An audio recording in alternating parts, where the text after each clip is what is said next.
Magfo-food trip nga lang tayo ng Palakang Bukid ngayong araw na to guys, kaya samahan nyo ako. Dahil nga guys, kadalasan nating mangunguha ng Palakang Bukid ay gabi. Ngayon guys ay umaga tayo mangunguha ng Palakang Bukid. Maganda kasi manguha kapag araw guys, kasi kitang kita talaga yung palaka. Dahil nga guys, malapit ng magfo-full moon, bihira ka na lang makakakuha ng marami guys kapag gabi. Babay na nga lang kami sa kanila guys, at dito yung spot natin ngayon. At dito na nga guys, oh, gumapang na siya ring turtle. Oh. Turtle yung tawag namin dito sa amin guys. Sa inyo, anong tawag nyo dito guys? Mag-comment nga kayo dito sa ibaba guys, para malaman ko kung taga saan din kayo at saan yung umabot yung ating video ngayon. Dito sa part na to guys ay sobrang napakadami talagang palaka. Kaya nga guys, ito yung inaabangan namin kung kailan magtuturtle guys, kasi sobrang dami talaga ng palaka dito guys. Kita nyo yan guys, oh, ay talagang maghahabulan talaga kayo dito sa palaka guys, sa sobrang dami. Hindi na nga lang ako sumali dito sa panghuhuli guys, kasi tatlo na sila, kayang kaya na nila yan. Dito guys, dalawang ikot pa nga lang ng turtle ay nakakuha na kami ng tatlo. Mga guys, kapag araw ka manguha ng palaka, kasi kitang kita mo sila. Kapag marami talagang palaka guys, ay makakarami ka talaga ng huli kapag araw. Ganda din naman kapag gabi manghuli guys, kapag wala nga lang buwan. Kapag may buwan guys, medyo mailap talaga yung palaka, hirap hulihin. Dito nga sa part na to guys ay talagang takbuhan na, kasi nga guys, parami na sila. Dito nga pala sa amin guys, ito nga yung spot na sobrang dami talaga ang Palakang Bukid. Hindi naman lahat dito sa amin guys ganito karami yung palaka. Dito nga lang sa part na to guys, kasi napapaligiran to ng bukid. At dito nga sa amin guys, medyo hirap ka na makahanap ng ganito karami yung palaka. Kaunti na nga lang sila dito sa ibang part guys, kasi inuubos na ng bullfrog. Kaya na nga guys, oh, nakahuli na naman si kuya ng palaka. Medyo lapitin nga si kuya ng palaka guys. Akala siguro ng palaka ay kuya nila yan. Lakas tumalon dito sa mga palaka guys, pero hindi pa rin sila maka-skip dito, kasi apat kaming nanghuhuli. Siyempre guys, kapag marami na at kapag hindi na nila kayang tatlo ay nanghuhuli rin ako. Jumadala nga lang yung dito yung matabang palaka guys. Marami dito yung mga maliliit. Dito guys, kahit apat kami nanghuli ay marami pa rin nakawala. At okay lang yun guys, para dadami pa sila sa susunod. Yan na nga guys, oh, medyo lapitin nga si kuya. Kapag ako yung nanguhuli dyan guys, sigurado akong hindi sila makakahuli kahit isa. Hey guys ha, joke lang yun. At ito namang isa ay medyo madulas yung kamay. Dito guys ay medyo hindi maganda yung panahon. Medyo may ulan dito ng kakaunti guys. At dito kitang kita nyo yan guys, oh, medyo makulimlim yung panahon. Ito nga pala kami nakarami guys sa gilid ng bukid. Kapag gilid talaga ng bukid guys ay napakarami talaga yung palaka dito sa amin. Yan na nga yung sinasabi ko kanina guys, oh, ibang iba talaga sa native na palaka. Sila yung umuubos dito sa mga native na palaka dito sa amin guys, kaya nga kukonti na lang yung mga palaka dito sa amin dahil sa kanila. Yan na nga guys, oh, nagpapakita na siya ring araw. At dito guys, patuloy na kami sa pangunguha ng palaka. Kita nyo yan guys, bumubuntot na yung palaka dito sa turtle guys, oh. Takot na takot talaga yung palaka sa amin guys, oh. Kita nyo yan guys, kasi pumapakok-pakok na siya sa turtle.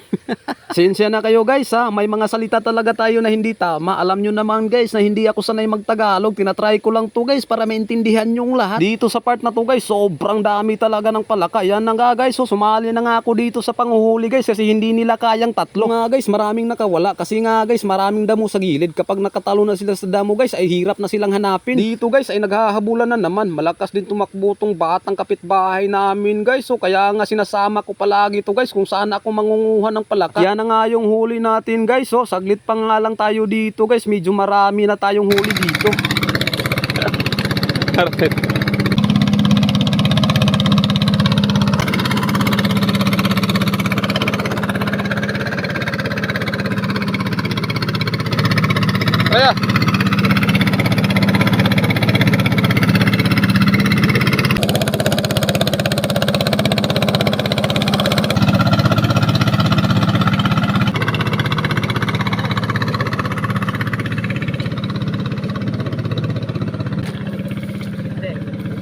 wala.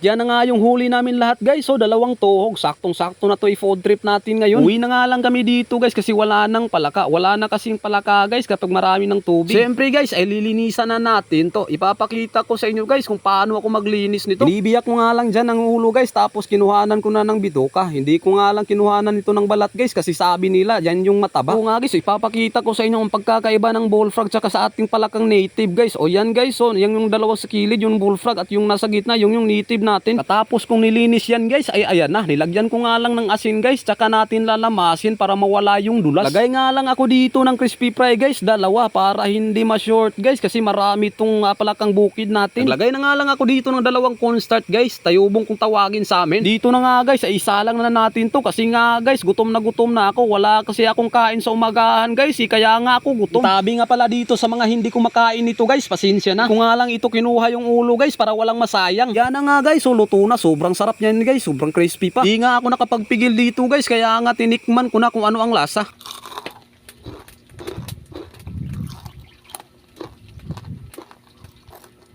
At yan na nga guys, ay luto na. At ito na nga guys, so dalawang plato. Talagang napakarami. At ito na nga guys, so sobrang napakasarap talaga nito, promise. Dahil nga tapos na akong magluto guys, ay kumain na kami. Sobrang crispy talaga yung pagkaluto natin dito guys. Tapos sabayan pa natin ng may suka at saka maraming sili. Ay napakasarap talaga guys. At dito ay sobrang busog namin dito guys.